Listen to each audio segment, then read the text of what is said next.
We got cheated like royally. We got cheated because we didn't know about a lot of things, and it was Because we're not from textile background, and it was easy to look at us and know that we don't know things.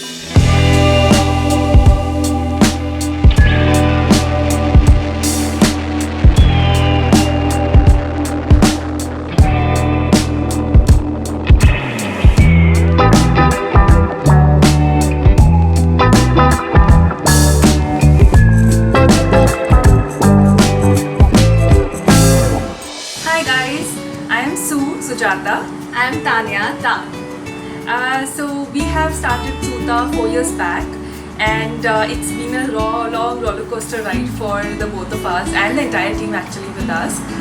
We started with 2 weavers in the beginning, and now we have reached almost 1500 plus weavers from 8 different states. Su is Sujata, Ta is Tanya. And it means thread. Recently we realized Suta also means daughters, so yeah, we just are 2 siblings.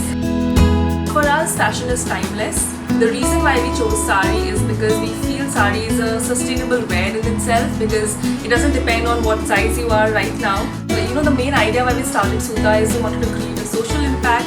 And second, most important is we also found that there is a huge gap, and there is this inherent mindset that sari is cumbersome and youngsters don't really want to wear And we saris. have to have occasions to wear them, and we wanted to tell you that there's no occasion needed. You can wear sarees whenever you feel like. I think apart from that, we also realized there's a huge gap in the market that sometimes you don't find the saris that are regular wear.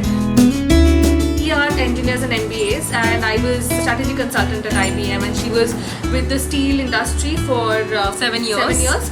So there, we loved our jobs. The pay was good. Yeah, we were life both is happy good. and content people. So yeah, we were just doing very well in our life. Mumbai was great, partying and friends and everything. Everything was nice. was good. I think colleagues But- were good. My bosses was really respected. Especially what when- happened to us. yeah. So, I was due, I was getting promoted. There was nothing, no lull in the life there. But there was this inherent thing which was And in the when mind. we sat together, we always felt that there's some gap.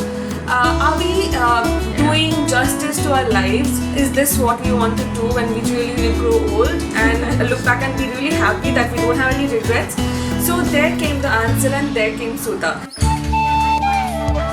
To be honest, when we met the first weavers in the beginning, like when 2014, we figured that we have to work with these guys, make sure that whatever they are making, it has to be displayed, shown, celebrated, showcased all over the world, and that has inspired us. Plus, a lot of brands and a lot of people are already working with them. Where we wanted to make a difference is that there were a lot of middlemen when it comes to weavers, because it's a very scattered industry.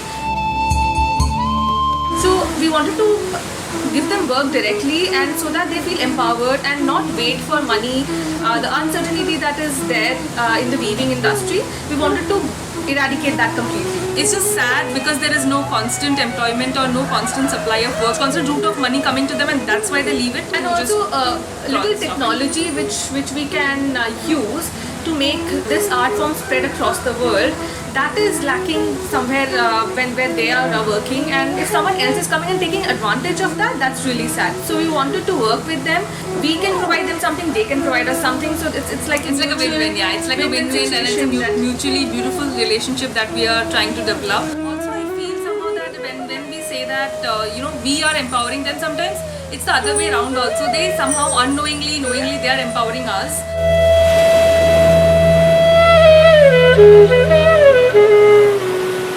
Our love affair for Suta started when we were really young. During summer vacations, when we used to go back to our village, our Nanaji has used to have a very big angan.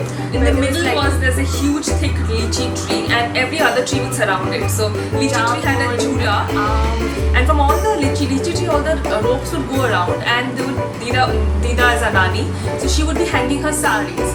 We would just keep playing hide and seek because that was our favorite game. Because the summer vacation, you know how hot it is in West Bengal, and this wet sari on your face, it's like heavens. And now it seems like, how our childhood was so important to build what it is today.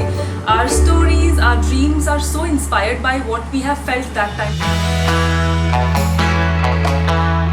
I think the biggest motivation for us, for both of us, because we've spoken about it a lot of time, is that so many lives depend on us now. It is like you're doing something all together and towards a bigger cause, just bigger than your own life. So it just feels really special that we are at this position and we are able to work with so many people, give livelihood, and it is the biggest motivation, I think. One more thing is that since we have so many followers, fan followings of Suta as a brand, and we can affect so many lives if by doing something right in the right way, or telling about how we look at life, or what motivates us. A lot of people get motivated, get inspired. We can help a lot of people that way also. So this gives us a lot of direction in life. The hurdles are numerous. We even face it nowadays. Just that the kind of hurdles we face just makes us a little more bolder, a little more knowledgeable, and we don't do the same mistakes. Hopefully, we've not done it so far. But we have faced different kind of challenges at different phases of our life, especially when in the beginning, when we started, we got cheated like royally.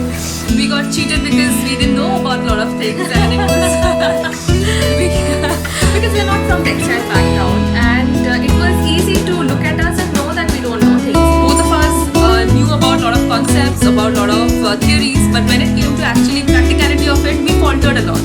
And there was nobody to tell us, because there's nobody in our family or in our friend circle who are in business. Also, reaching out to entrepreneurs is easier now.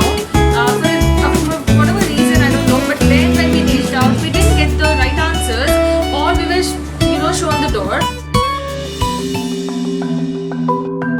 We, both of us are a strong firm believer of slow fashion, and slow fashion is here to stay. And I think during COVID, people have realized how important it is to value what you shop, not mindlessly shop, because it all goes to landfills, and let's not contribute anymore to pollution. It is a holistic thing that we should embrace. The fashion industry is generating so much pollution, and especially with the trends that is coming and going, and people want to wear what is trendy and what is not. They just discard it. It lies in the cupboard in the back somewhere, or they just throw it without knowing what material it is, where it is gonna go. Is it filling some landfill, or where is it going? It's going to the sea. So just try to imbibe something that is sustainable, just to maintain a lifestyle that is sustainable. Weavers, when they have so much depth of knowledge about a particular craft, imagine that is not getting passed on to the next generation. It's gone forever. It just vanished. Imagine, it's such a sad thing. Yeah, and so for us, celebrating nostalgia is about everything. Each sari has a story, each blouse has a story. Sometimes it's about the creator, sometimes it's about us, about our stories, about feelings. Sometimes it's also our employees' feelings, or even the Suta Queen's feelings. So we get a lot of story ideas from just everybody and everything. And what is life without memories? And we want to just build upon it and make it more beautiful.